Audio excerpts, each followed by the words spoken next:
Super tasty crispy करारी आज मैं आप सभी के साथ शेयर कर रही हूँ पैटीज की रेसिपी।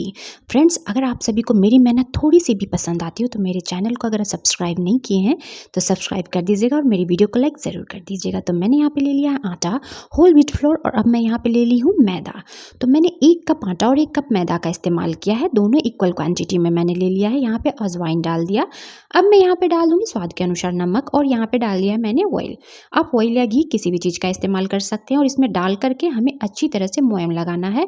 तो मैं यहाँ पे आटा और मैदा दोनों को मिक्स करके ली हूँ। आप चाहें तो यहाँ पे सिर्फ मैदा से भी बना सकते हैं या सिर्फ आटा से भी। तो बिल्कुल इस तरह से आटा को अच्छी तरह से मसल लीजिएगा। देखिए, इस तरह से हमें इसको मोयम दे देना है आटा में अच्छी तरह से। तो अब हमें यहाँ पे थोड़ा थोड़ा पानी डालना है। तो मैं यहाँ पे थोड़ा थोड़ा पानी डाल करके और परफेक्ट डो बना लूँगी। तो बिल्कुल इस तरह से थोड़ा थोड़ा पानी डाल करके बनाइएगा। फ्रेंड्स, आप सब सोच रहे होंगे कि बहुत मेहनत का काम है पैटीज़ बनाना, तो बिल्कुल भी नहीं। यह तरीका ज़रूर देखिएगा एंड तक, बहुत ही आसानी से बन जाएंगे पैटीज़ आपके। तो चलिए, डो हमने बना करके तैयार कर लिया। अब इसे कवर करके थोड़ी देर साइड में रख देते हैं। इतने में स्टफिंग की तैयारी कर लेते हैं। तो मैंने यहाँ पे उबले हुए आलू ले लिए हैं, जिसे मैंने बॉईल करके और इसे छील लिया है। अब इसे हमें अच्छी तरह से मैश कर लेना है। तो आप चाहे तो मैशर की सहायता से भी मैश कर सकते हैं, बट आलू में हमें थोड़े से भी गुठलियाँ नहीं रहने चाहिए। तो अच्छे से मैश कीजिएगा। बिल्कुल इस तरह से हमें मैश कर लेना है आलू को। तो चलिए, आलू को हमने मैश कर लिया है। अब यहाँ पे एक पैन रख देते हैं गैस पे, गर्म होने के लिए मैंने रखा था। उसमें हमने डाल दिया 1 चम्मच ऑयल। ऑयल जब गर्म हो जाए फिर उसमें डाल दीजिए जीरा, क्यूमिन सीड। अब मैं यहाँ पे डाल दूंगी आलू जो हमने मैश किया था। आप चाहें तो यहाँ पे ग्रीन चिली का भी यूज़ कर सकते हैं, और इस तरह से डाल देना है और इसे मिक्स कर लेना है। अब मैं यहाँ पे थोड़े से मसाले ऐड कर दूंगी। तो मैंने यहाँ पे हल्दी पाउडर ले लिया है, टर्मरिक पाउडर। अब मैं यहाँ पे डाल दूंगी टेस्ट के अकॉर्डिंग नमक, साल्ट अपने स्वाद के अनुसार ले लीजिएगा नमक। अब मैं यहाँ पे ड्राई मैंगो पाउडर का इस्तेमाल की हूँ, अमचूर पाउडर, ताकि इसमें खट्टा खट्टा सा बहुत ही अच्छा टेस्ट आए। फिर मैं यहाँ पे रेड चिली पाउडर डाल दी हूँ। इन सभी चीज़ों को हमें डाल करके और अच्छी तरह से मिक्स कर लेना है मीडियम फ्लेम पे। बिल्कुल अच्छी तरह से भून लीजिएगा। देखिए, और बहुत ही टेस्टी लगेगी। आप जब इस तरह से घर में बनाएंगे ना पैटीज़, तो मार्केट वाले पैटीज़ तो आप बिल्कुल ही भूल जाएंगे और घर में ही हमेशा बना करके खाएंगे। अब मैं यहाँ पे डाल दी हूँ थोड़ा सा कसूरी मेथी, और इस तरह से डाल करके हमें मिक्स कर लेना है। तो चलिए, स्टफिंग को ठंडा होने के लिए रख देते हैं, गैस को ऑफ कर देते हैं। तो चलिए, अब मैं यहाँ पे एक कटोरी ले ली हूँ, उसमें हमें डाल देना है कॉर्नफ्लोर। तो आप यहाँ पे कॉर्नफ्लोर या मैदा का भी इस्तेमाल कर सकते हैं। तो मैं यहाँ पे 2 चम्मच कॉर्नफ्लोर ले लूँगी, और इसमें हमें ऑयल डाल लेना है। तो मैं यहाँ पे ऑयल डाल रही हूँ। आप चाहे तो घी का भी इस्तेमाल कर सकते हैं, और ऑयल या घी जो भी लीजिएगा उसी के साथ हमें इसके मिक्सचर को बना करके तैयार करना है। यहाँ पे हमें पानी का बिल्कुल भी इस्तेमाल नहीं करना है। अगर आपको ऐसा लगे कि ऑयल थोड़ा कम है तो आप इसमें और भी मिला लीजिए, और बिल्कुल इस तरह से हमें फेंट लेना है अच्छी तरह से। तो चलिए, मैं इसे फटाफट से फेंट लेती हूँ। तो आप यहाँ पे ऑयल या घी किसी भी चीज़ का इस्तेमाल कर सकते हैं। तो चलिए, अब इसे साइड में रख देते हैं। अब देख लेते हैं आटा को। तो देखिए, आटा बिल्कुल हमारा परफेक्ट है। अच्छे से हमें इसे एक बार और हाथों से मिक्स कर लेना है। तो चलिए, अब इस तरह से मैं सरफेस पे ही बनाऊंगी। आपको मन हो तो आप चकला पे भी बना सकते हैं। तो मैंने सरफेस को क्लीन कर लिया है, और देखिए पूरा आटा मैंने उठा लिया, और बस इस तरह से हमें रोल रोल कर देना है। और रोल रोल करने के बाद इसे थोड़ा सा लंबा कर दीजिए, और इस तरह से हमें कट लगा देना है। तो मैं यहाँ पे 7 से 8 पीसेज कट करूँगी। 7 से 8 पीसेज में मैं बनाऊँगी। आप चाहें तो जितना भी बड़ा छोटा बनाना चाहते हैं उस हिसाब से कट कीजिएगा।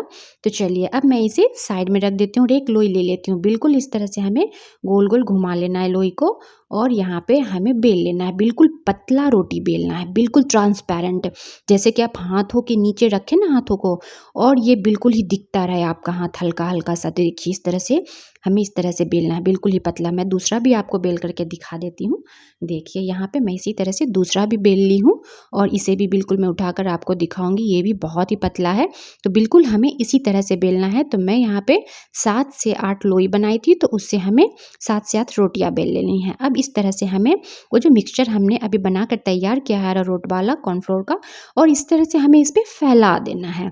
देखिए, मैं यहाँ हाथों की सहायता से फैला रही हूँ, मुझे अच्छी तरह से फैलाना है। तो आप चाहे तो यहाँ पे स्पून का भी यूज़ कर सकते हैं, और इस तरह से हमें फैला लेना है। बिल्कुल इस तरह से 1 टीस्पून डालिए, और इसे हाथों से अच्छी तरह से पूरी रोटी पे हमें फैला लेना है। अब मैं यहाँ पे थोड़ा सा सूखा आटा डस्ट कर दी हूँ। थोड़ा सा सूखा आटा डाल दीजिए, और दूसरी जो हमने रोटी बेली थी उसे भी इसके ऊपर में हमें डाल देना है, और इसे भी अच्छे से इस पे चिपका देना है, बिल्कुल इस तरह से। अब देखिए, अब इसके ऊपर हमें फिर से 1 चम्मच डाल देना है, और इसे भी अच्छे से फैला देना है। तो जितनी भी रोटियां हमने बनाई है सभी के ऊपर इसी तरह से हमें मिक्सचर को डालकर फैला देना है। फिर सूखा आटा से डस्ट करके और दूसरी रोटी को डाल देना है। तो बिल्कुल इस तरह से बनाइएगा। देखिए अब मैं दूसरा भी डाल रही हूँ। सारी रोटियों को मैं इसी तरह से डाल दी हूँ। अब इसे हमें रोल कर देना है। बिल्कुल इस तरह से टाइट से खींचते हुए हमें रोल करना है, जो कि बहुत ही टेस्टी बन करके आज पैटीज तैयार होने वाली है। फ्रेंड्स फटाफट से अगर आप ये रेसिपी देखिएगा ना तो झट से बना लीजिएगा। बहुत ही आसान रेसिपी है ये। देखिए इस तरह से हमें रोल रोल कर देना है और इसे फैला लेना है, थोड़ा सा लंबा कर देना है। अब चलिए इसे भी हमें कट लगा लेना है। तो देखिए इस तरह से कट लगा लीजिएगा। तो बड़ा या छोटा जैसा भी साइज़ का आप बनाना चाहते हैं उस हिसाब से आप लोई को इस तरह से कट कीजिएगा। देखिए मैं इसे कट लगा लेती हूँ। तो चलिए अब मैं इसे साइड में उठा के रख देती हूँ। फिर इसमें से हमें एक लोई ले लेनी है। देखिए इसकी लेयर्स भी आप देख रहे होंगे ऊपर से बहुत ही अच्छा आएगी। तो इस तरह से हल्के हाथों से हमें बेलना है। बिल्कुल हल्का हाथ से बेलिएगा। बेलन को ज़्यादा जोर से मत दबा कर चलाइएगा, नहीं तो ये लेयर्स जो हैं आपके खुल जाएंगे और ये बिल्कुल भी सही नहीं बनेंगे। तो इस तरह से ज़रूर बनाइएगा। हल्के हाथों से हमें बेल लेना है। तो देखिए इस तरह से मैं यहाँ पे बेल ली हूँ। अब इसके किनारे पार्ट्स को हमें कट कर देना है। तो मैं चारों साइड से इसे कट कर दूंगी। तो बिल्कुल इस तरह से हमें कट कर देना है। और देखिए इस तरह से हमें चारों साइड से कट कर लिया है। अब हल्का सा फिर से एक बार मैं यहाँ पे बेलन चला दूंगी बस। अब मैं यहाँ पे डाल दूंगी आलू वाली स्टफिंग। ये बिल्कुल ही ठंडी हो चुकी है। अब स्टफिंग को इस तरह से डाल देना है। तो मैं यहाँ पे 1 चम्मच आलू की स्टफिंग डाल दी और इसे इस तरह से फैला लेना है। अब यहाँ पे हमें लगा लेना है पानी। तो चारों साइड से पानी को लगा लीजिए ताकि ये जो है चिपक जाए और आप इसे जब भी फ्राई करें तो ये खुले नहीं। तो इस तरह से पानी ज़रूर लगाइएगा और इसे हमें बस चिपका लेना है। तो देखिए अब इस तरह से प्रेस दे दीजिए। चारों साइड से हमें इस तरह से प्रेस दे देना है किनारे में। और देखिए कितनी सुंदर लग रही है ना बन करके। ये बहुत ही सुंदर तैयार होती है, बहुत ही परत वाली बनती है जैसे आप मार्केट से ला करके खाते होंगे। तो चलिए मैं दूसरा भी आपको दिखा देती हूँ। तो चलिए दूसरा भी लोई ले ली हूँ मैं। इसे भी बेल लिया है।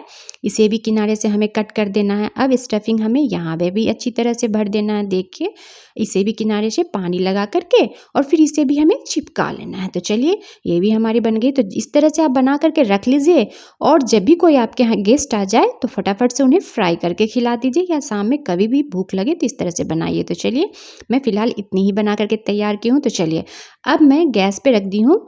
ऑयल डाल दिया है पैन में और इसे गर्म होने के लिए रख दिया। इस तरह से एक आटा का टुकड़ा डालकर देख लीजिए। जब ये ऊपर आ जाए तो समझ जाए कि ऑयल आपकी गर्म हो चुकी है। जब ऑयल अच्छी तरह से गर्म हो जाए तो फ्लेम को आप मीडियम कर दीजिएगा और मीडियम फ्लेम पे हमें इसे अच्छे से सेकना है। अगर आप फ्लेम को हाई रखेंगे तो ये क्रिस्पी और टेस्टी भी नहीं बनेंगे और जल जाएंगे। अब इस तरह से ऊपर से हमें इसके ऊपर से हमें ऑयल डालना है। जब आप पैटीज को डालें तो ऊपर से ऑयल डालते हुए फिर इसे हमें दोनों साइड से पलटते हुए सेकना है। देखिए अब मैं इसे यहाँ से भी पलट ली हूँ और इसे सेक लूँगी। बहुत ही सुंदर बनेगी।